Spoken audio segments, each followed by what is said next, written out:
Good morning student. HD online कक्षा में आप सभी का स्वागत है बेटा। आप सभी की पढ़ाई अच्छे से चल रही होगी बेटा, इसमें कोई दो राय नहीं है। फिर भी अगर कोई प्रॉब्लम है तो ज़रूर पूछें बेटा, और साथ में आपने नोट्स भी बनाए होंगे। हमारा जो नेक्स्ट लेक्चर था बेटा, उसमें हमने पॉलिटिकल पार्टी स्टार्ट की थी, जो चैप्टर, उस चैप्टर में हमारा लास्ट टॉपिक था बेटा पार्टी सिस्टम।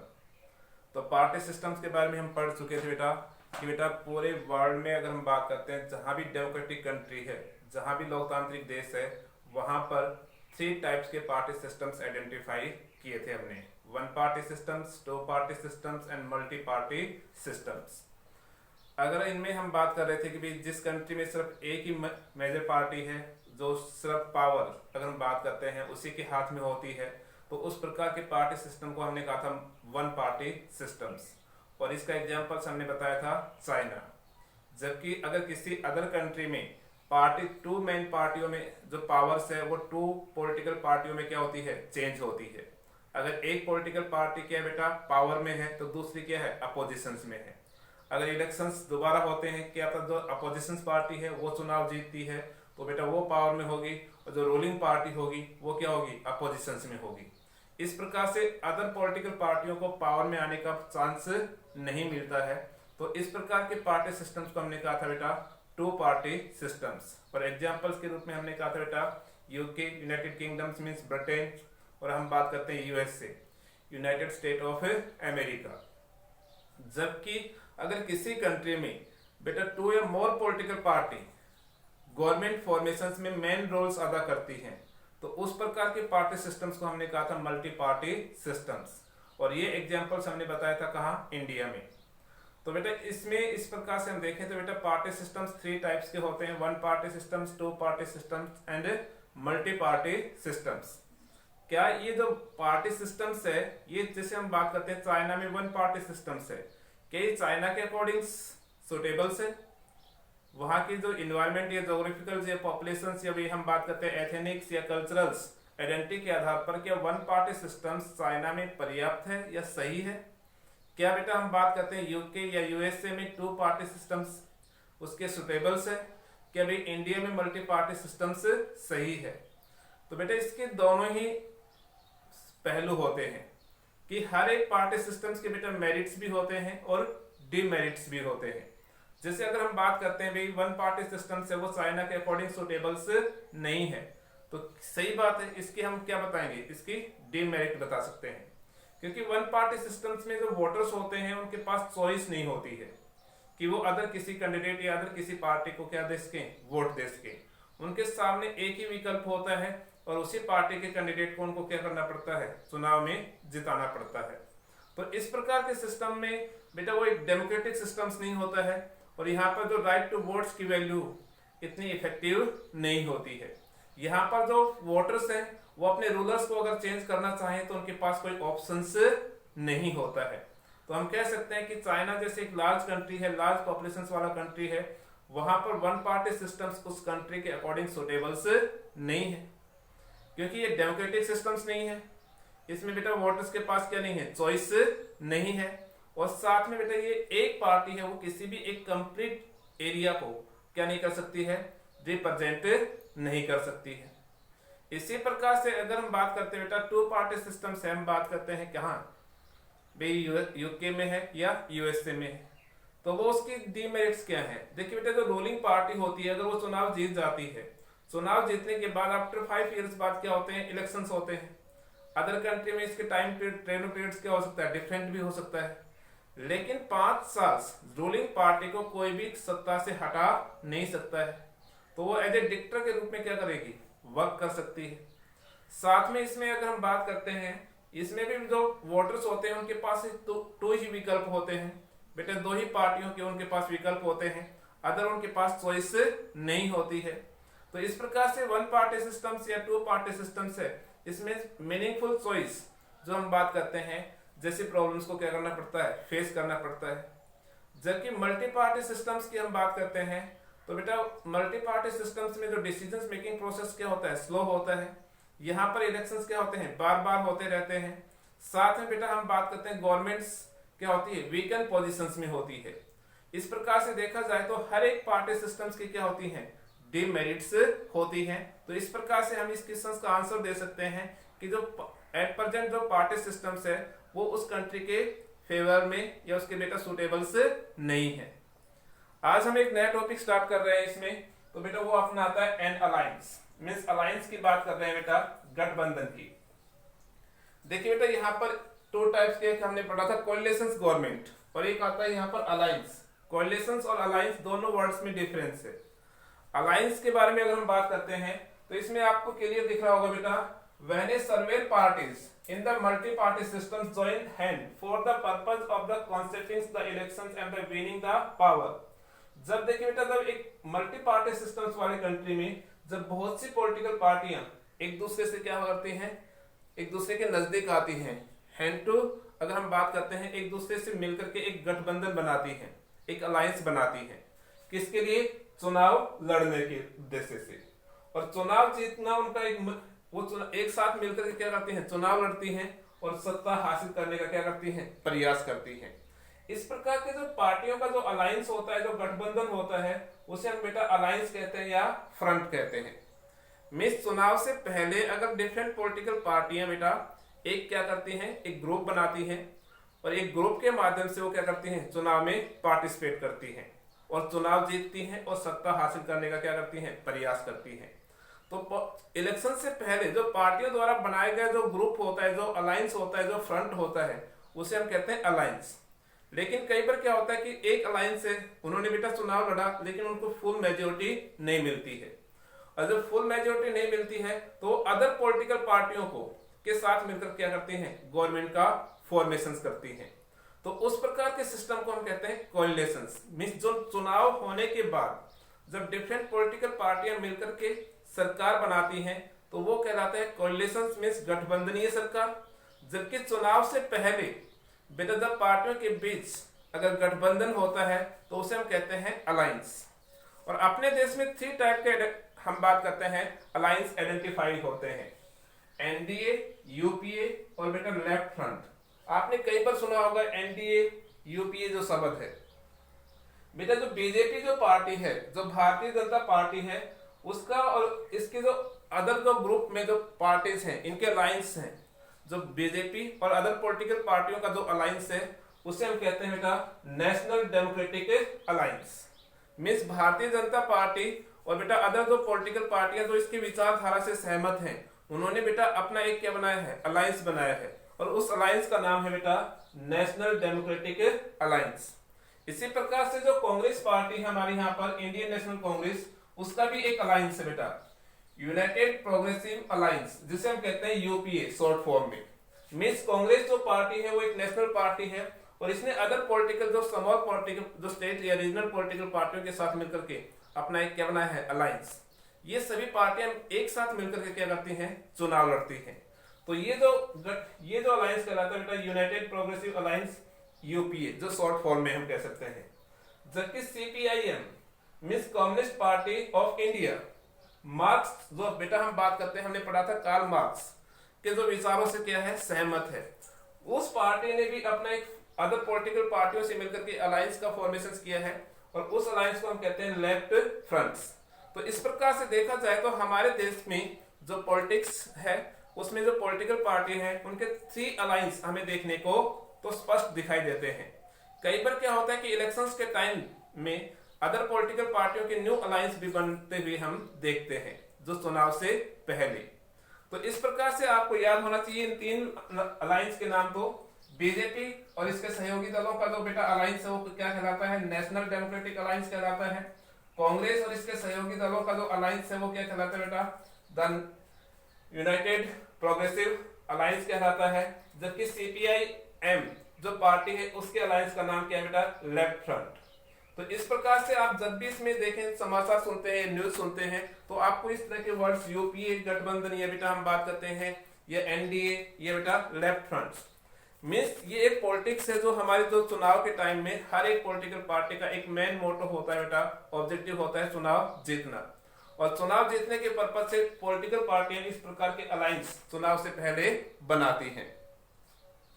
बेटा हमारे देश में अब हम अपने देश की पॉलिटिकल पार्टियों पर आते हैं। Political parties in India, Bharat में पॉलिटिकल पार्टी तो बेटा हमारे देश में 2 टाइप्स की पॉलिटिकल पार्टी देखने को आपको मिलती है, नेशनल पॉलिटिकल पार्टी और बेटा हम बात करते हैं स्टेट पॉलिटिकल पार्टी, जिसे हम रीजनल पॉलिटिकल पार्टी भी कहते हैं। इन दोनों में डिफरेंस आपको याद होना चाहिए बेटा, नेशनल पॉलिटिकल पार्टी किसे कहते हैं, स्टेट पॉलिटिकल पार्टी किसे कहते हैं, या रिकॉग्नाइज नेशनल पार्टी किसे कहते हैं, या रिकॉग्नाइज स्टेट पार्टी किसे कहते हैं। तो इसमें देखिए अगर हम बात करते हैं, नाम से दिख रहा है आपको नेशनल पार्टी मीन्स राष्ट्रीय दल, पूरे देश की राजनीतिक पार्टी मीन्स जिस पॉलिटिकल पार्टी की बेटा अगर हम बात करते हैं ऑफिस या हेडक्वार्टर्स लगभग कंप्लीट इंडिया को कवर करते हो, या बेटा सर्विल स्टेट्स या बहुत से राज्यों में होते हो, उस प्रकार की पॉलिटिकल पार्टी को हम कहते हैं नेशनल पॉलिटिकल पार्टी। जबकि कोई एक पॉलिटिकल पार्टी सिर्फ एक स्टेट या एक रीजन से तक क्या है सीमित है, जो सिर्फ एक स्टेट में चुनाव लड़ती है या किसी एक क्षेत्र विशेष में ही क्या करती है चुनाव लड़ती है, उस प्रकार की पॉलिटिकल पार्टी को हम बेटा स्टेट पार्टी या रीजनल पॉलिटिकल पार्टी कहते हैं। तो इसमें एग्जांपल से जैसे बीजेपी है, ये बेटा हम बात करते हैं इंडियन नेशनल कांग्रेस से। देखें तो बेटा ये पॉलिटिकल पार्टी है भारत के अधिकतर राज्यों में क्या करती हैं चुनाव लड़ती हैं। तो ये कैसी है स्टेट नेशनल पॉलिटिकल पार्टी है। जबकि अपने हरियाणा से जेजेपी बेटा अगर हम बात करते हैं, जेजेपी है वो सिर्फ हरियाणा में क्या करती है चुनाव लड़ती है। इंडियन नेशनल लोक दल ये भी क्या करती है हरियाणा में ही चुनाव लड़ती है। अकाली दल जो पंजाब में ही क्या करता है चुनाव लड़ता है।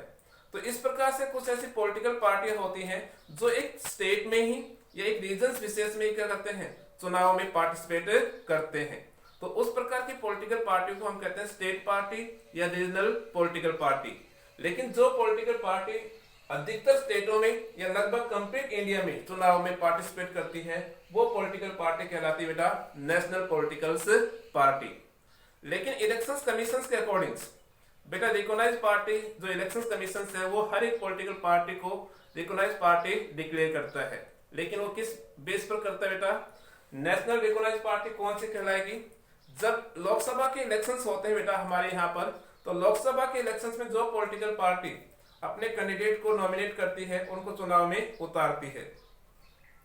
तो अगर उस इलेक्शंस में कोई एक पार्टी है वो लगभग टोटल वोट्स का 6% वोट्स अचीव करती है, या उसके 4 कैंडिडेट क्या करते हैं चुनाव जीतते हैं, या तो उसके 4 कैंडिडेट क्या करें चुनाव जीत जाए, या बेटा उस पार्टी को टोटल वोट्स का 6% वोट्स प्राप्त हो, तो इलेक्शन कमीशन उस पार्टी को रिकॉग्नाइज नेशनल पार्टी क्या करता है डिक्लेयर करता है।